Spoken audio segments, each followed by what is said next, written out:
Ladies and gentlemen, this is DVP World. You're watching another edition of Break the Fake, where we debunk fake news and combat false narratives. I'm your host, Benjamin Lee, and let's get rolling. All right, so let's kick off with a cautionary tale. Equal parts tragic, absurd, and painfully on brand for 2025. Now, in the spring, 46-year-old American Derek Huffman packed up his family and fled the so-called decadent West for the alleged stronghold of traditional values, Russia. He stated reason, protecting his kids from ideological processing around LGBT plus topics in US schools. Yes, really, he moved to Russia for moral clarity.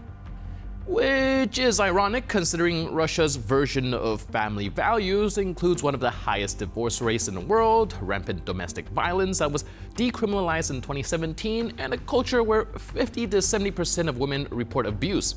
Add in state-run orphanages, one of the highest abortion rates in the world, and an average male life expectancy of under 65, you got a society that looks less like a conservative utopia and more like a dystopia with a nostalgia filter. So the Huffmans, Derek, his wife Diana, their 3 daughters aged 10 to 13, and a husky named Baby relocated to Propagnda village outside Moscow. Built in 2023, this Putin village was supposed to attract conservative Americans fleeing liberal decay. The total number of family who came? 2, including the Huffmans. Now that's more like a field trip than a major migration. Anyways, Derek, a Texas native, wanted Russian citizenship fast, so he signed a contract with the Ministry of Defense, expecting a cushy logistics job. But this is Russia, where rear support means next wave of cannon fodder. He was promptly shipped to the front in Ukraine. Now, according to his wife, Derek has 0 military experience. His training was in Russian, a language he didn't speak. She said he was misled into signing the contract and never received the promised salary. Instead, the family had to send him money so he could buy basic gear. You join an army and suddenly you're figuring out your own supply chain on Telegram. And then came this video, Diana's plea for help. It was deleted, but the internet remembers. Getting a little tired, so I'm gonna walk back. But as I'm walking back, I wanted to share a little bit about what's going on with Derek.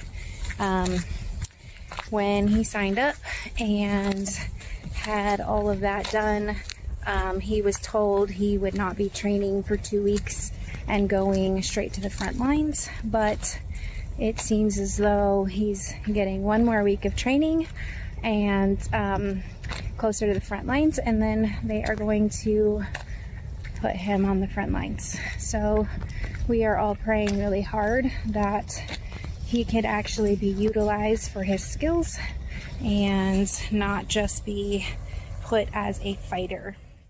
And shortly after the video went up, Derek disappeared somewhere in eastern Ukraine. No official update, no support, just silence. Meanwhile, Diana, who had proudly beaten alcoholism 3 years prior, relapsed under the weight of their crumbling life in Russia.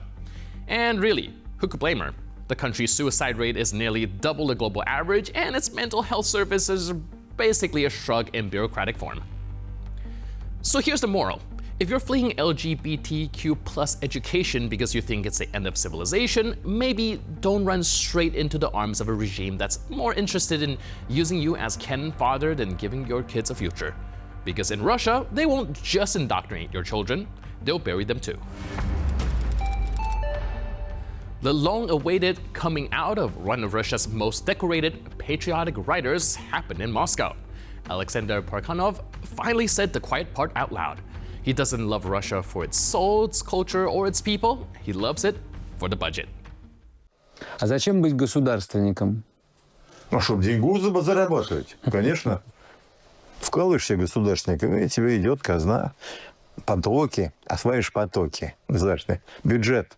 Ставишь бюджеты. Сел на бюджет как государственник, будь ты мэр, например, или губернатор, или министр. Now, in Parkhanov's case, this isn't patriotism, it's a financial agreement. A Dulux version of state-funded loyalty where the love of the country is measured in rubles and stamped by the Ministry of Culture.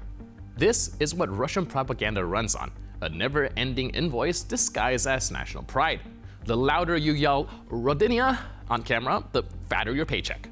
devotion directly proportional to payroll. So, while some still think patriotism means sacrifice, Prokhanov and his TV Patriot crew treat it like a gig. In Russia, loving your country is as much a calling as it is a contract. And they'll sign it. Just make sure the wire transfer clears first.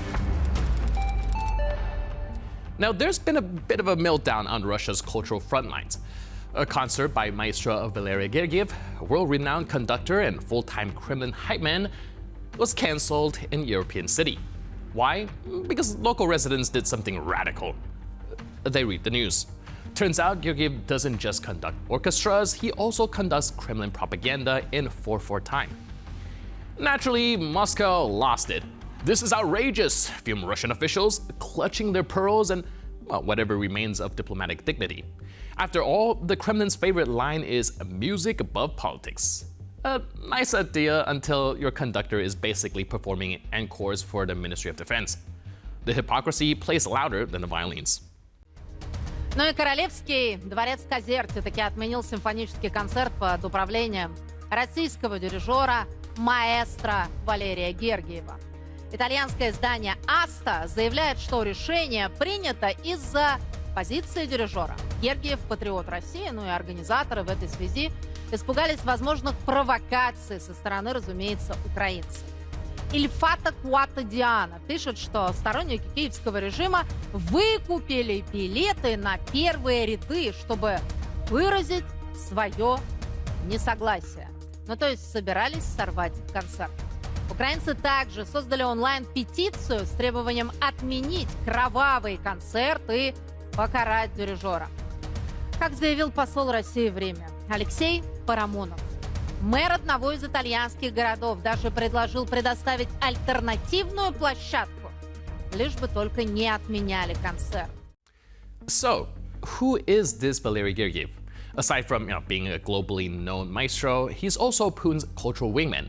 This guy supported the annexation of Crimea, performed for Russian troops in Syria, and refused to condemn the invasion of Ukraine in 2022, earning himself a swift boot from major European stages. If the Kremlin had a playlist, Gergiev would be on track 1.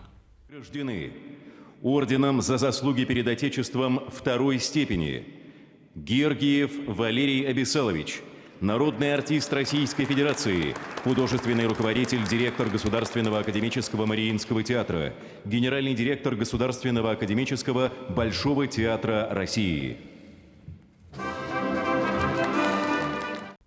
Now, he's not just a conductor, he's a cultural commissar in tales, spreading soft power with hard propaganda. Every performance comes with a side of spin. Russia equals spiritual, NATO equals bad. We just want peace, by force if necessary, and the audiences, well, they're not deaf, they're tired. Because when the guy waving the baton also applauds tanks rolling into sovereign countries, Beethoven starts to sound a lot like background noise for air raids. So next time someone says Russian culture has no borders, just remember, that's especially true when the borders are being crushed under armored vehicles, and when your cultural ambassador is a regime mouthpiece in a Brioni tuxedo, even the purest notes starts to sound like propaganda. And with that, we conclude this edition of Break the Fake. But for more news, update, and commentary, please stay tuned to TVP World.